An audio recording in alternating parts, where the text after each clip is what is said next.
Greetings and bienvenue. I am your narrator, and today we will be reading The Raven by Edgar Allan Poe, published 1845.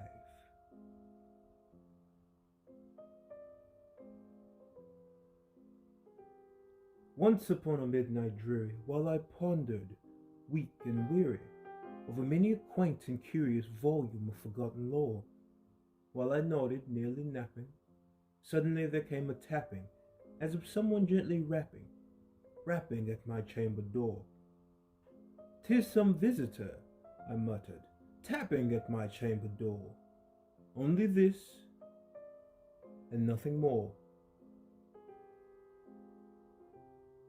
Ah, distinctly I remember it was in the bleak December, and each separate dying ember rolled its ghost upon the floor. Eagerly I wished the morrow. Vainly I had sought to borrow from my books surcease of sorrow, sorrow for the lost Lenore, for the rare and radiant maiden whom the angels name Lenore, nameless here forevermore. And the silken, sad, uncertain rustling of each purple curtain thrilled me, filled me with fantastic terrors never felt before, so that now, to still the beating of my heart, I stood repeating, "'Tis some visitor entreating entrance at my chamber door, some late visitor entreating entrance at my chamber door. This it is, and nothing more." Presently my soul grew stronger, hesitating then no longer. "Sir," said I, "or madam, truly your forgiveness I implore, but the fact is I was napping, and so gently you came rapping, and so faintly you came tapping at my chamber door, that I scarce was sure I heard you. Here I opened wide the door. Darkness there, and nothing more." Deep into the darkness peering, long I stood there, wondering, fearing, doubting, dreaming dreams no mortal ever dared to dream before. But the silence was unbroken, and the stillness gave no token, and the only word there spoken was the whispered word, "Lenore." This I whispered, and an echo murmured back the word, "Lenore." Merely this, and nothing more. Back into the chamber turning, all my soul within me burning, soon again I heard a tapping somewhat louder than before. "Surely," said I, "surely there is something at my window lattice. Let me see then what thereat is, and this mystery explore. Let my heart be still a moment, and this mystery explore. 'Tis the wind, and nothing more." Open here I flung the shutter, when with many a flirt and flutter, in there stepped a stately raven of the saintly days of yore. Not the least obeisance made he, not a minute stopped or stayed he, but with mien of lord and lady perched above my chamber door, perched upon a bust of Pallas just above my chamber door, perched and sat, and nothing more. Then this ebony bird beguiling my sad fancy into smiling, by the grave and stern decorum of the countenance it wore, "Though thy crest be shorn and shaven, thou," I said, "art sure no craven, ghastly, grim, and ancient raven, wandering from the nightly shore. Tell me what thy lordly name is on this night's Plutonian shore." Quoth the raven, "Nevermore." Much I marvelled this ungainly fowl to hear discourse so plainly, though its answer little meaning, little relevancy bore, for we cannot help but agreeing that no living human being ever yet was blessed with seeing bird above his chamber door, bird or beast above the sculpted bust above his chamber door, with such name as Nevermore. But the raven, sitting lonely on the placid bust, spoke only that one word, as if his soul in that one word he did outpour. Nothing further than he uttered, not a feather than he fluttered, till I scarcely more than muttered, other friends have flown before. The morrow he will leave me, as my hopes have flown before. Then the bird said, nevermore.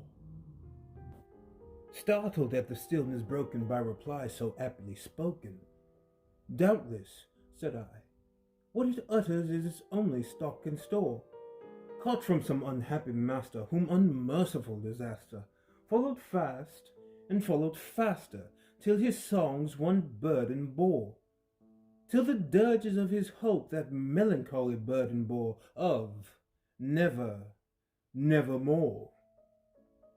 But the raven, still beguiling all my fancy into smiling, straight I wheeled a cushioned seat in front of bird and bust and door.